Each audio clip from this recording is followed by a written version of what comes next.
Cramer. Welcome to Mad Money. Welcome to Cramerica. Other people make friends. I'm just trying to make you a little bit of money. My job is not just to entertain, but I'm trying to teach, trying to educate you about stocks. So call me at 1-800-743-CBC. Tweet me at Jim Cramer. You can tell an awful lot about a market by looking at the winners and losers of a quarter that was just put to bed. Right now, the news of the day is all about that government shutdown and its implications. But to me, the shutdown may not be all that meaningful to the stocks you own. So I want to use tonight to give you a snapshot of the market. And while past performances may not repeat themselves, I can tell you that the winners of the third quarter are often bought in the fourth quarter by money managers who want to show their clients that they own the right stocks. Hey, look, I know when I was a money manager, I did precisely this. So I am sure others are doing it now, too, because they tend to be the right stocks. Today was a bit of a counter-trend day. The drug stocks managed to get a lift as the president forced them to lower prices on some drugs, but not to the point where the earnings will be hurt. So you have a rare rally in pharma that helped lead the averages, Dow gaining 43 points, S&P advancing 0.34%, NASDAQ climbing 0.42%. The drug stocks may have more room to run. We're going to discuss that group later in the show.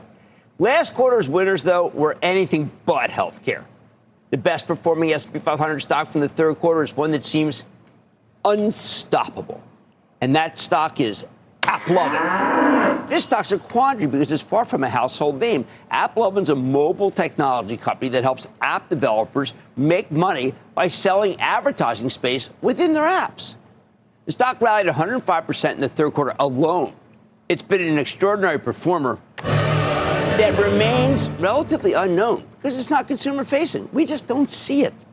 I would not bet against this AppLovin stock, even if it's been the target of short sellers who have been run over by the buyers. Buy. And I think it's going to stay that way. The second best performer is Western Digital, up almost 88% for the quarter. It's in data storage, along with Seagate Tech in fourth place, up nearly 64%. Now, we know this market craves data center plays like the more familiar Micron, up big, now well above where it reported. But few companies are pure plays on storage than Western Digital and Seagate. These companies have been around the block. You know, a quarter century ago, I ran a hedge fund, and I always thought Western Digital was a terrific undervalued company that would one day get credit for its excellent technology.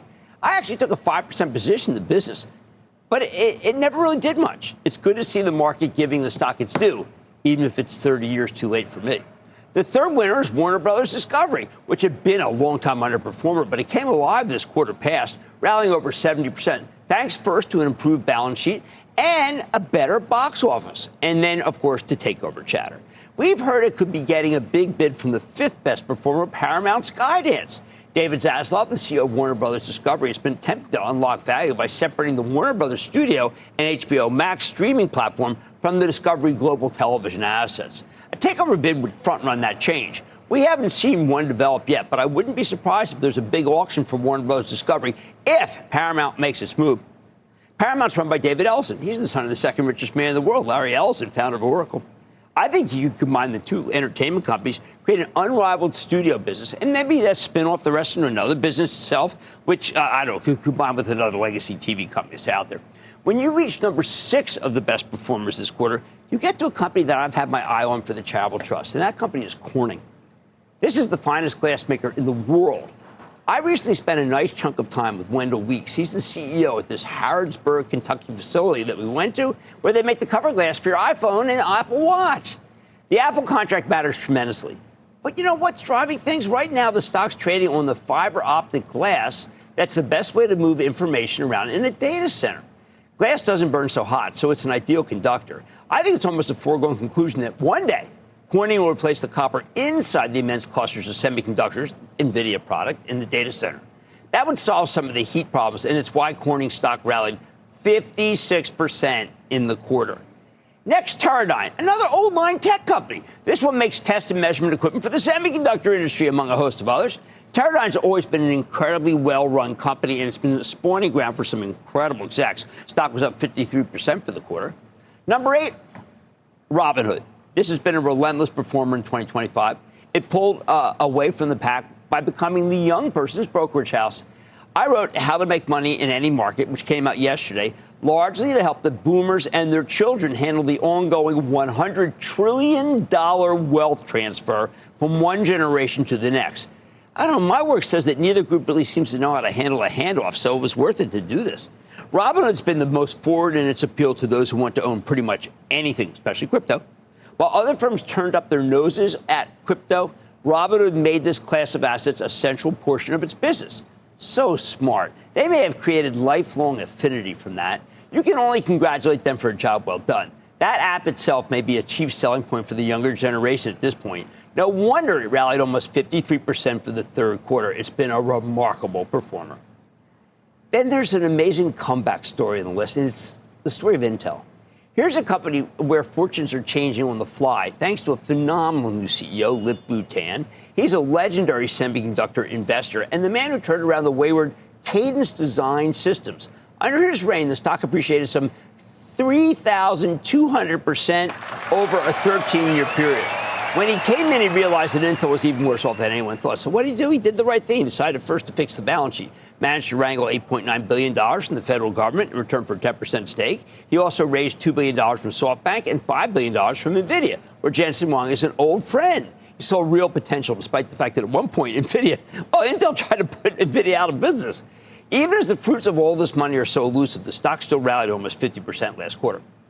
Finally, there's a stock that makes a ton of sense given how well the market's doing, and that's Invesco. It's a money management firm with a stock that's up 45% for the quarter. The only surprise I saw on this list is by omission. Many asset managers should have been on the top here, but it's a tech that dominated, and a lot of the asset managers, well, let's just say they didn't really understand how great this market is.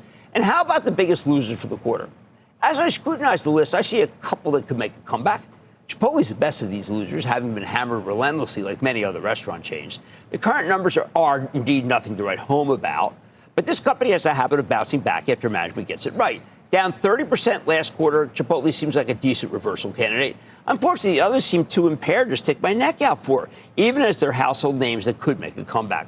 I don't want to invest in managed care, though, or cable, or used cars, or Invisalign braces. Here's the bottom line. I learned a long time ago, don't fight the tape. If you want to embrace the tape, I think the third quarter's winners are a terrific place to be. I'm betting most of these can keep rallying through the end of the year, but the biggest gains may indeed have already been made. Let's go to Greg in New Jersey. Greg. Booyah, Jim. Thank you for what you do. I love Mad Money. Watch it every night. Thank you, Greg. And also, I'm a club member. But most importantly, Excellent. Congratulations on the new book. I can't wait to read it. Thank you, and thank you. Hey, out yesterday. Yeah. Here we go. Self-promotion. Good.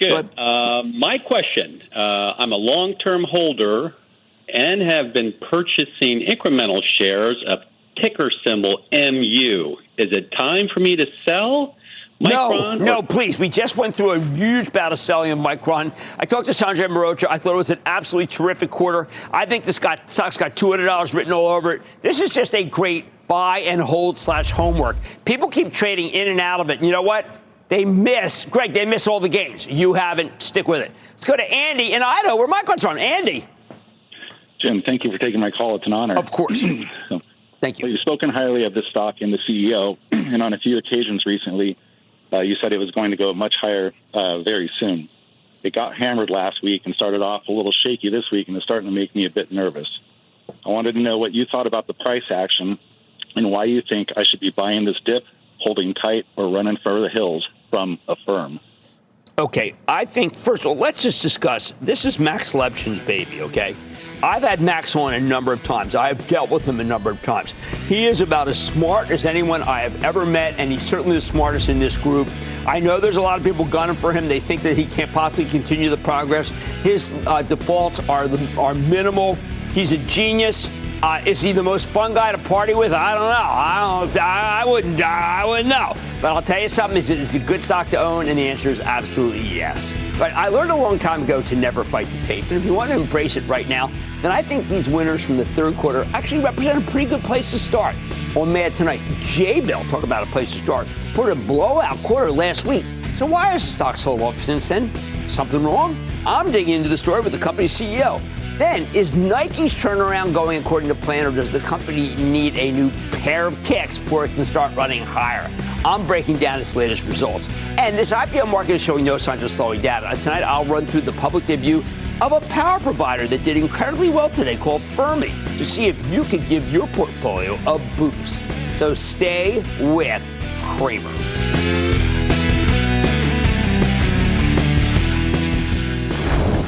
Don't miss a second of Mad Money. Follow @Jim Cramer on X. Have a question? Tweet Cramer. #MadMentions. Send Jim an email to madmoney@cnbc.com or give us a call at 1-800-743-CNBC. Miss something? Head to madmoney.cnbc.com.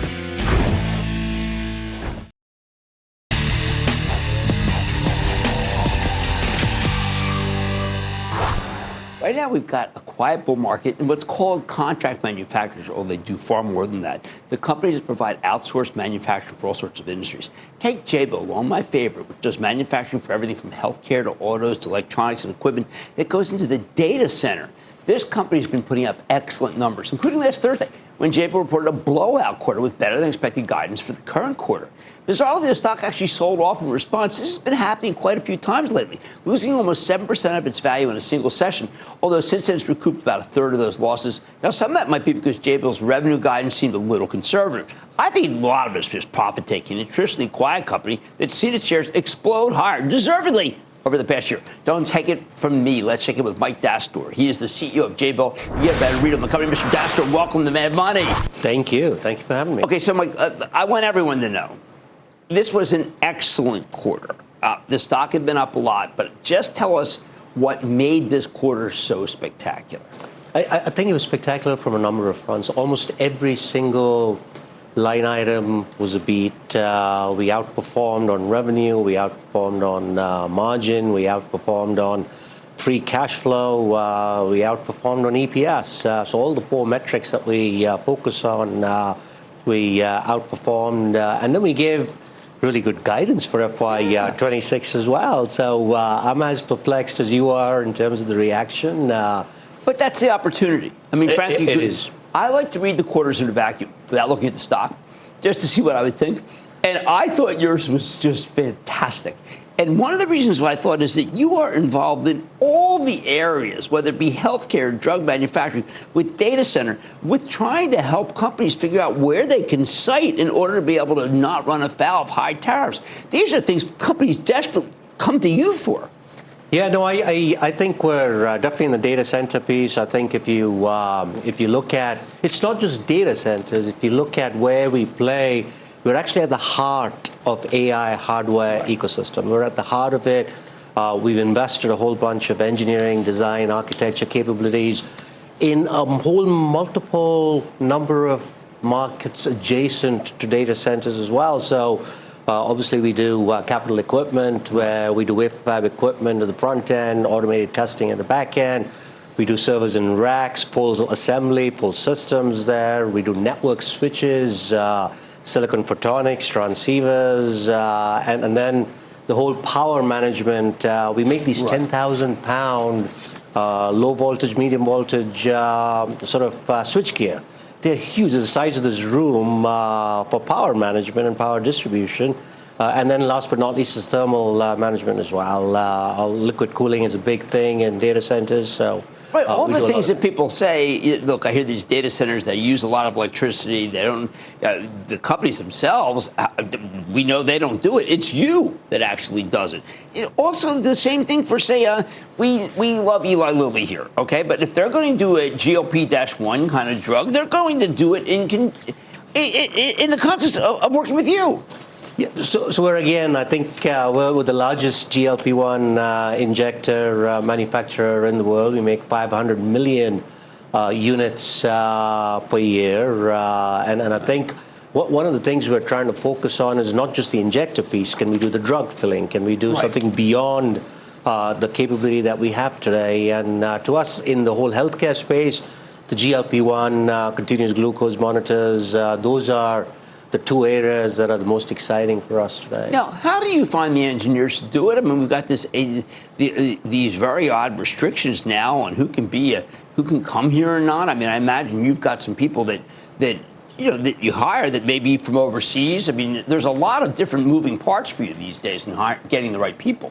So we're all across the world. So we do have engineers all over the world. We do have some really good engineers in the U.S. as well. They've been with us for 10, 12, 15 years, so it's not something we've gone and developed over the last 12, 18 months. It's been a process for us. And today, in the whole company, we have almost 10,000 plus engineers in total. So it's people think we're just a contract manufacturer, but we're actually an engineering And that's company. what I wanted to get out, because contract manufacturing, when I started, that was very low. That was very low multiple business, because it was just people putting screws in. That is not what you do. Exactly. I think if you go back 10, 15 years, a contract manufacturer, a customer would come to you and do a build to print. Build this product, buy this component from here and ship it there. Today, they come to us with a concept. They come to us with a design. So the product isn't even ready, and we help them engineer it. We help them do the new product introduction. We help them industrialize it, because to manufacture at scale, you need industrialization. So we help them do that. And then obviously we help them manufacture at scale worldwide. And then we do help them with logistics and everything else as well. So there's an end-to-end solution that we provide today. So it's so much more than contract manufacturers. That's why it deserves a higher multiple. Now, you announced a planned multi-year $500 million investment in U.S. manufacturing for cloud and AI data center infrastructure in Salisbury, North Carolina. What are you going to do with that, and why is that important? Will that help companies figure out where they can do things, and whether they can make it so that if they make it here, maybe they get a little more credit for it? Yeah, so I think you hit the nail on the head there. I think if you look at the capacity that we have today, we're bumping up against full utilization. And the demand is so off the charts that we had to open a new facility of 500,000 square feet. It's going to be a state-of-the-art sort of facility. We're going to use NVIDIA's Omniverse, digital twin. We're going to use a whole bunch of things with Endeavor, liquid cooling, to set the facility up. So it will be a high-class, state-of-the-art facility, and it will be not just for one area in that whole intelligent infrastructure space. It will be for capital equipment. We'll be doing servers and racks. We'll be doing silicon photonics. We'll be doing networking gear. We'll be doing liquid cooling, thermal management, all of that in that one facility. So that, to me, is one of the most exciting opportunities. It'll be the largest factory we've got in the U.S., and I think that will be the most exciting part. Totally. I know my executive producer, Regina Gill, and I are both fascinated by made in America places that would be state-of-the-art. We just came back from one in Harrodsburg, Kentucky for Corning. This sounds like it's going to be the ultimate place in our country for this kind of work. It will be, and I think the demand expectations, I'm already getting calls from CEOs. Everyone's trying to, hey, what can we do there? And the level of interest just an announcement has created is actually off the charts. Well, that's the way it should be, because your company is so good at what it does. That's Mike Dastoor, the CEO of JBL. This is one that's down that you can still buy. So many others have come all the way back. Thank you, Mike. Thank you. Mad Money's back after the break. Coming up, as Nike shares are leaping higher after earnings, Cramer's breaking down the numbers, seeing if now is the time to start running towards the stock. Next.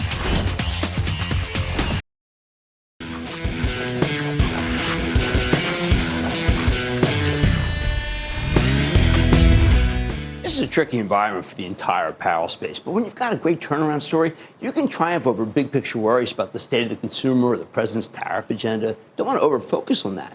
I mean, consider the case of Nike, which reported a solid quarter last night. Saw its stock jump more than 6% today. This is a company that spent years lost in the wilderness under the leadership of former CEO John Donahoe, who was a tech guy, not a shoe guy. He made a big direct-to-consumer push that alienated Nike's biggest distributors, especially Foot Locker, then got eaten alive by rising competition from On Running and Hoka and New Balance. Remember them? So the past few years have been brutal for Nike shareholders, but nearly a year ago, Nike brought back Elliott Hill, a shoe guy who'd been in the company for 32 years before retiring in 2020, and gave him the reins. Now, he's been trying to turn this thing around ever since. He's fixing the relationships with the distributors, keeping inventories clean, trying to at least, and laying out a plan to get the business growing again. That's why last week we opened a new position in Nike for the Charitable Trust. 3 months ago, the company had already reported a pretty solid quarter. This was a bet on a longer-term turnaround. We didn't have any great expectations for the quarter the company just reported. Last night, though, Nike put up some genuinely strong numbers, particularly in the U.S. They're still struggling in China, though. Sales down 10%. 3 months ago, management told people to expect the revenue to decline to mid-single digits this quarter for the company. Nope, turns out revenues were up 1%. I know it sounds small, but that was significantly better than expected. Nike saw a definitive upside surprise in North America, which beat expectations by almost $500 million. And this is driven by strength in both footwear and apparel. I think it's great proof of concept, the changes Elliott is making. At the same time, Nike's gross margin shrank by 320 basis points. But you know what? That's also better than expected. They were guiding 350 to 425 basis point decline. That's how the company delivered a 22-cent earnings beat off a 27-cent basis. I'm calling it a very good start. Even better, management told us some terrific things about the progress of their turnaround plan. For example, they went into how they're reorganizing their three brands, and that's the brands are Nike, Jordan, and Converse, with more of a focus on individual sports to give each brand a distinct identity. I think they were kind of blurred. It helps that Elliott Hill is an athlete and a sports fan. He cares passionately about competition. He knows how core running is to the institution that is Nike. If you read the terrific conference call, you will know how much he cares. It's so different from the sterile nature of the last few years. This is not just about numbers. It's about passion.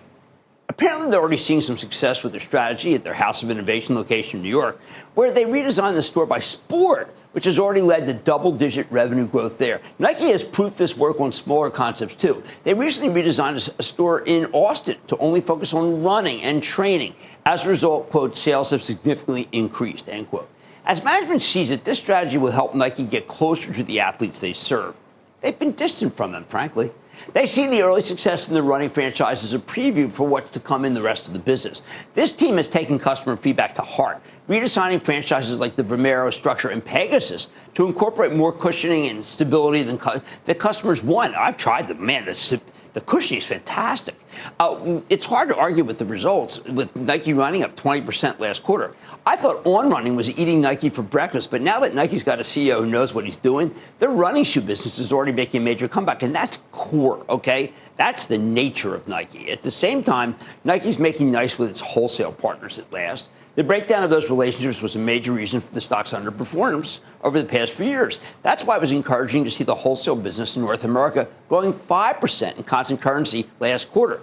Management also called out that the launch of the Nike brand store on Amazon is doing well. This is the first time they're selling shoes directly on Amazon since 2019, a powerful sign that management wants to repair these relationships. And I bet that relationship, well, with Foot Locker, now that's owned by Dick's, is going to get really good. Overall, I thought this quarter was a major step forward, and clearly buyers agreed because the stock really roared today. Okay, that said, let me throw some cold water on what I'm saying. Turnarounds take a long time. This is really just the beginning. As CFO Matthew Friend, who's been there for a long time and is a straight shooter, reminded investors in the conference call, quote, we are encouraged with how we have started the year, but progress won't be linear.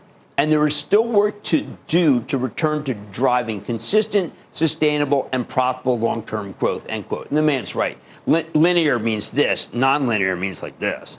And look, Nike definitely still has a lot of room for improvement. The Greater China region is still facing what management calls structural challenges. It's not clear to me that there's even a clear path to a turnaround there in that incredibly important market. The sportswear business continues to decline, although management called out stabilization in Air Force One, while Air Jordan inventory levels are returning to be healthy. Nike Direct was also down 5% last quarter, something management doesn't expect to reverse this fiscal year. You know what? I found that okay. I want people going to the stores, okay? It's not serious. And beyond the company's specific challenges, Nike has to contend with a major industry headwind, and that's, as you probably guessed, tariffs. Nike heavily relies on manufacturing in Southeast Asia, but those are the countries Trump's targeting with high tariffs. But given that the stock's already been punished by the tariffs, I'm more interested in how the company can mitigate these new costs. We know the downside now. We know reciprocal tariff rates have increased for many countries since Nike last reported in June. As a result, management now estimates that tariffs will lead to a gross incremental cost of $1.5 billion on an annualized basis. That's up a whopping $500 million from what they predicted just 3 months ago. In terms of gross margins, Nike's now talking about a 120 basis point tariff hit. That's up from 75 basis points the last time they reported. But as CFO Friend said last night, quote, I remain confident in our ability to leverage our strengths, our scale, and the deep experience of our leadership team to navigate through this disruption, end quote. I'm confident too, then. Looking ahead, Nike shared its outlook for the current quarter. They expect revenues to decline by low single digits, basically in line with Wall Street's expectations. At the same time, they're talking about a 300 to 375 basis point decline in gross margins. Not good. But all that disappointment is from the higher tariffs, meaning most people saw it coming. On the more encouraging side, management mentioned that they see momentum building with their wholesale partners, with their spring order book up from a year ago, And that's really important. And this growth is being led by sport. That's also very important. That's why Nike expects wholesale revenue to return to, quote, modest growth, end quote, for the fiscal year, which to me is better than a sharp stick in the eye. So here's the bottom line. After last night's earnings report, I feel a lot more confident in Nike's ability to turn itself around, which is why we're adding to our position in this one for the Chapel Trust this very morning. In a very tough environment, Nike's doing great things to the power of competent leadership. I like that. In short, Elliott Hill is a gamer, a lover of sport, and a person who respects his customers while revering the institution that is Nike. He knows they need to reconnect, and it'll be hard work. But with him at the helm, I'm betting the $74 stock can go to $100. Even as I hate to say it, Hill's a Cowboys fan. Well, as they say at the end of Some Like It Hot, nobody's perfect. Let's go to Alex in Florida. Alex. Jim, thank you for taking my call. Alex Rodriguez from Miami, Florida. Talk to me about Peloton. I own it just under $10 a share. I want to know if it goes higher from here. I didn't really care for the report, to be honest. I was kind of thinking, now, wait a second. Wasn't this something a quarter that I thought would be breakout? I also think that they're a little bit too hype-oriented for me. So I'm going to say no. And I like subscription businesses, but I'd rather be in a subscription business that is more like, say, Spotify or Costco or Amazon. All right, look, I feel a lot more confident in Nike's turnaround plan after seeing the results last night. Sure, it's a tough environment. Boy, China's going to be really hard. But I think they're navigating it well thanks to this new leadership team that is just, I think, money. Much more Mad Money ahead, including my breakdown of Fermi's IPO. This energy provider is betting on the continued build-out of data centers, but is it a company you should take a bet on for your portfolio? I'll tell you where I come down. Then Big Pharma's had a tough run in 2025, but are there green shoots emerging for this group?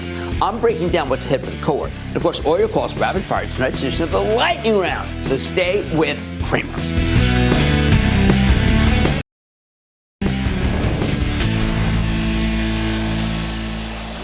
Today, the AI data center theme was put to the test with the IPO of Fermi. That's a company that plans to build a nuclear-powered data center campus in the Texas Panhandle.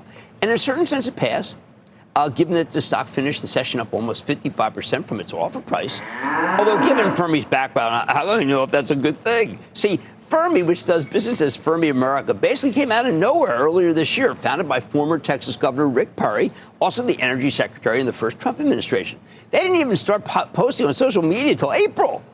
In late June, Fermi America burst into public view for real, announcing that it was teaming up with Texas Tech University System to build, quote, a first-of-its-kind behind-the-meter hypergrid campus that is expected to integrate the largest nuclear power complex in America, the nation's biggest combined cycle natural gas project, utility grid power, solar power, and battery energy storage to deliver next-generation artificial intelligence, end quote. Since then, they made a flurry of deals to start building this thing. Over the summer, they also did a bunch of private fundraising rounds and got a $250 million credit facility from Macquarie, just 10 days after the company announced its plans for an IPO. Now, less than 9 months after Fermi was founded, and just over 3 months after the company announced its plan for a Texas data center campus, the darn thing's already public. They had to upside the deal by 30%, and the offering's still priced toward the higher end of the proposed range at $21 per share. It opened at $25 today before finishing the day at $32 and change. Now, I find that this whole thing is kind of astonishing. See, this is a company that didn't exist at the beginning of the year. Right now, I think it's kind of more of a business plan than an actual business. And given the complexity of building a nuclear reactor, it's likely to remain that way for quite some time. Yet now Fermi's a publicly traded company with an initial market capitalization of more than $19 billion, similar to Tyson Foods or Ralph Lauren, companies with billions of dollars in revenue and substantial profits. So what the heck do we make of this? Fermi believes they can get 1.1 gigawatts of power production online by the end of next year. That's mostly from natural gas turbines. But as for their nuclear plans, it will take at least until the 2030s before anything's up and running. And I think that's actually optimistic, given that these projects almost always take much longer than expected. Lots of unexpected things occur. This whole setup is right next to the Department of Energy's Pantex plant, which is America's primary nuclear weapons center. At the very least, they've got some very good real estate to build a data center powered by a new nuclear power plant. Maybe that's why Fermi's structured as a real estate investment trust, REITs have to distribute at least 90% of their taxable income to shareholders, usually via dividends, distributions.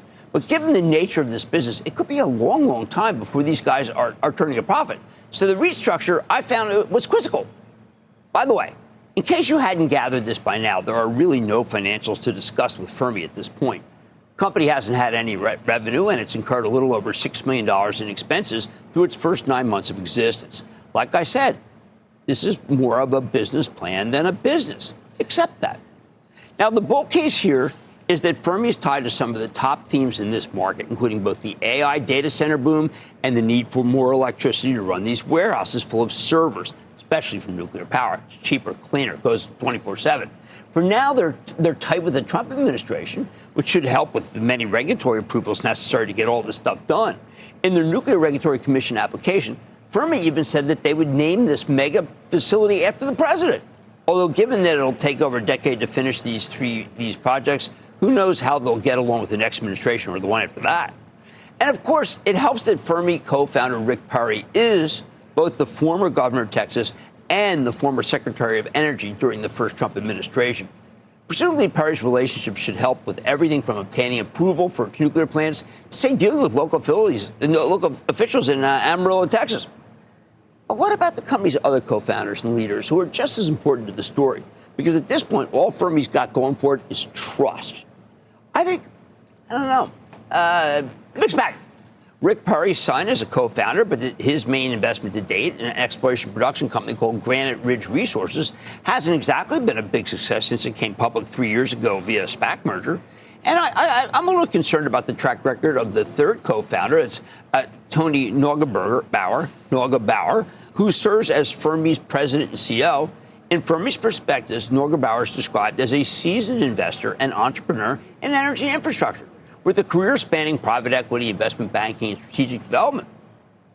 What they don't mention is that Neugebauer also ran an outfit called Glorify, FI, a self-described, quote, anti-woke bank, end quote, that catered to people who felt Wall Street was too liberal. Kind of a gimmicky political pitch. After raising tens of millions of dollars from investors in July of 2022, Glorify announced plans to go public via a SPAC merger that would have valued the company at $1.7 billion. But the startup quickly fizzled, and Glorify filed for Chapter 7 bankruptcy in early 2023. Scourge. In a Wall Street Journal piece from late 2022, some of Glorify's employees alleged that Neugebauer had a volatile temper and drank on the job.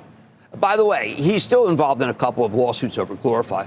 The bankruptcy trustee filed a lawsuit against him. He filed a lawsuit against some of the investors. 2 weeks ago, the bankruptcy trustee also sued Glorify's former lawyers. Whole thing to me sounds, messy. I got to say that history gives me pause here. If Neugebauer couldn't get a fintech startup off the ground, you have to wonder how he's supposed to build a multi-billion-dollar nuclear power plant and a data center. Maybe the more charitable take on the situation is that he's now back to an area of expertise investing in energy companies. But when I see a company created out of whole cloth coming public a few months later, so I get a tad nervous. Either way, I want to steer clear of this one. Again, this is more of a business plan than a business. I like hope, you know that. To be fair, Fermi seems like it's got a pretty well thought out plan.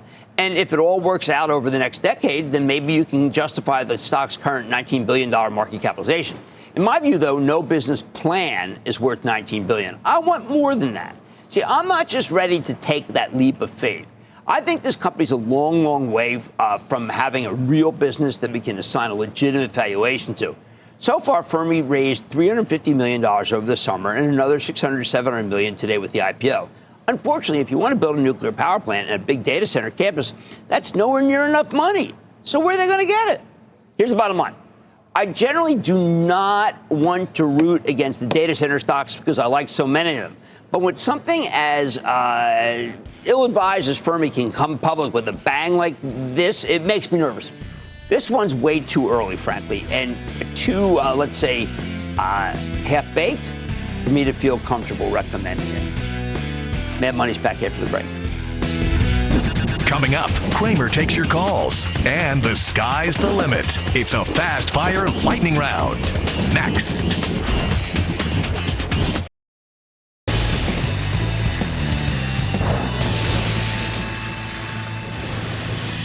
It is time to talk about the light round Chris West, Ralph something you saying the stock said about my social another customer, but my stamp business is great for the buy. You played itself. And then the lightning round is over. Are you ready, Ski? That's the lightning round. Chris West, start with Scott in Connecticut. Scott. Kramer, big Yo, booyah yo. for my friends at Massachusetts Financial Services, sir. Absolutely. Good thing. I like that. What's up? Thank you. Listen, I have about 3 years ago, I bought a stock CME, I think at your recommendation, 10-cent Music Entertainment, when I first decided to take over my money management. Thank you very much for giving me the stones to do it. What you do should be taught at the schools everywhere. Thank you. What do you think about CME? It's fallen off to 26 and change down to 23. CME, you know what? Look, that's play. We've made a lot of money in that. We're moving on. We're going to stick with Baba when it comes to China. That's about it. Let's go to Bill in New Jersey, my home state. Bill. Yes, good afternoon, sir. Almost evening now. I'm looking forward to a lightning round, and I would like to find out about the stock they call Run Solar.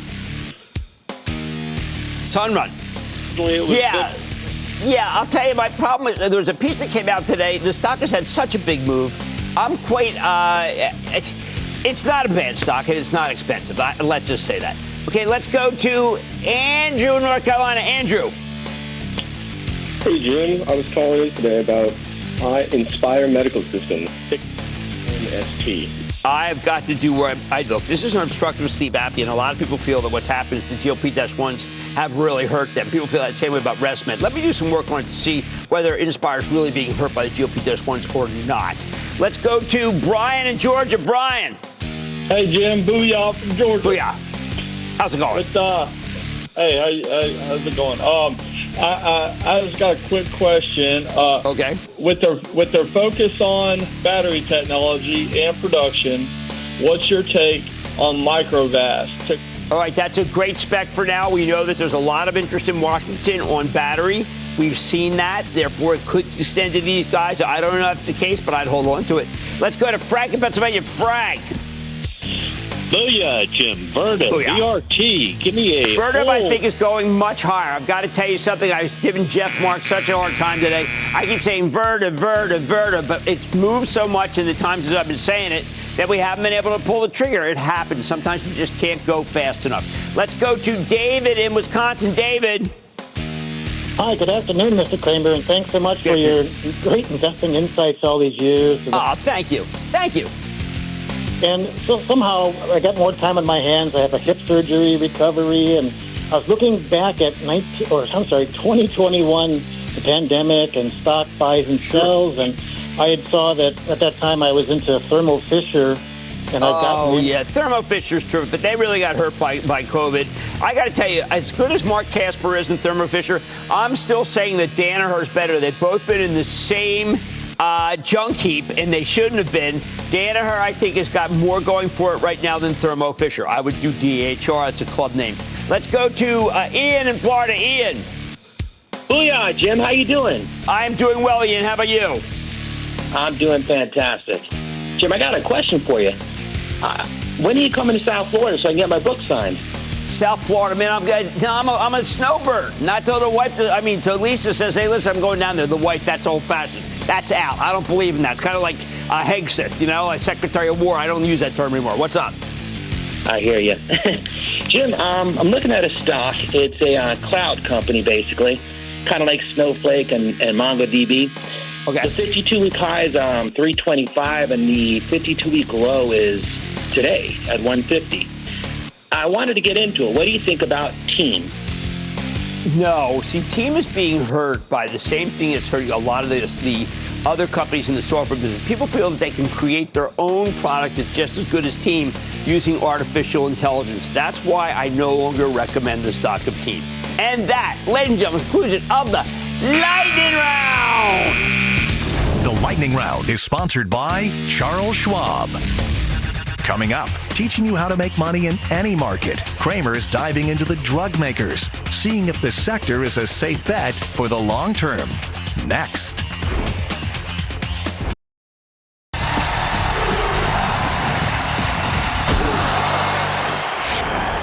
At last, the drug companies are trying to reclaim their old mantle as the safest place to be in a slowdown. Historically, I've liked the healthcare sector, but not since Donald Trump was reelected president. He's always been critical of high drug prices, something most Americans agree with. By the way, not me. I think the drug companies do an amazing job toiling in an expensive business where most compounds fail. And if that means we need to pay up for advances in medical science, it's fine with me. Either way, this is an era where we have inflation all over the place, and we know that a lot of the newer drugs have really high price tags. At the same time, RFK Jr. at Health and Human Services isn't exactly a friend of Big Pharma, so the stocks have been suffering. Until yesterday. That's when the president cut a deal with Pfizer to lower prices for the consumer and Medicaid while building plants in America. This was an $80 billion investment commitment by Pfizer. All right, that sounds steep. But we learned in the Washington Post that Pfizer didn't even have to revise its earnings downward. And that is all it took to ignite the entire boom. Is it worth buying the drug stocks now after 2 days of rallying?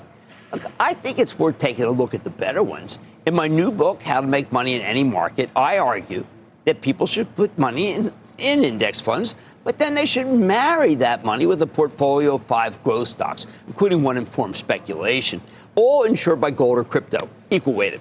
I then spell out how I want you to invest in growth stocks, and the 2 areas with the greatest long-term growth are tech, which we cover all the time, and healthcare, which I've been loath to cover. I suggest, for example, that you consider Eli Lilly because of its remarkable GLP-1 diabetes and weight loss drug. Those are the most obvious uses. But when this year is over, I got to tell you something. I think it could be used for everything from the silent killer of hypertension to dementia and, yes, alcoholism. Lilly's stock has been stalled because of the drug's clumsy delivery mechanism. It's an injectable that needs to be refrigerated. Not ideal. But Lilly's testing a one-a-day pill that could alleviate the principal objections to the life-saving weight loss drug. It will expand the market in a huge way. Unfortunately, both the injectable and apparently the pill take off all body weight, not just fat. Still, a successful pill could take Lilly's market cap from $781 billion, where it is now, into the $1 trillion winner's circle. That makes it worth buying even up here. What else might work? Last Friday, on the show, we had Joaquin Duato. He's the CEO of Johnson & Johnson, and he told a remarkable story about game-changing cancer drugs and medical devices, especially their excellent cardio products. Now, I've been worried about the talc lawsuits that they have, but I believe the risk from this asbestos and the baby powder litigation has crested, as J&J has been winning the cases, and it's planning to keep fighting them one by one. Eventually, I bet the plaintiffs will realize it's just too costly to keep on taking J&J. Whew. Some of these healthcare stocks seem played out already to you, perhaps. I mean, Merck was up 7% just today. Charitable holding Danaher also leaped more than 7%. But these stocks have been down so long, they look up to me. I believe they've got a lot more upside before they run out of steam. My charitable trust owns Danaher, and it has been a huge disappointment. It needs to demonstrate it can capitalize off of all the new drug companies coming public right now, or it will go back to the 180s. We know that classic safety stocks like the consumer packaged goods plays have failed to provide any safety in this environment, even the ones with large dividends. But the drug stocks with good growth, and that's the key thing, good growth, feel safe again. If you've held off on buying this group, I think you should maybe wait for the next pullback and pounce. I just don't know if we're going to get one. I'd like to say there's always a bull market somewhere. I promise to find it just for you right here on Mad Money. I'm Jim Cramer. I'll see you tomorrow.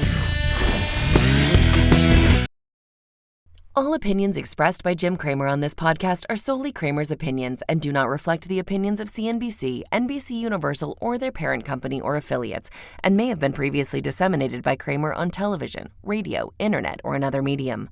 You should not treat any opinion expressed by Jim Cramer as a specific inducement to make a particular investment or follow a particular strategy, but only as an expression of his opinion. Cramer's opinions are based upon information he considers reliable, but neither CNBC nor its affiliates and or subsidiaries warrant its completeness or accuracy, and it should not be relied upon as such. To view the full Mad Money disclaimer, please visit cnbc.com/Mad Money disclaimer.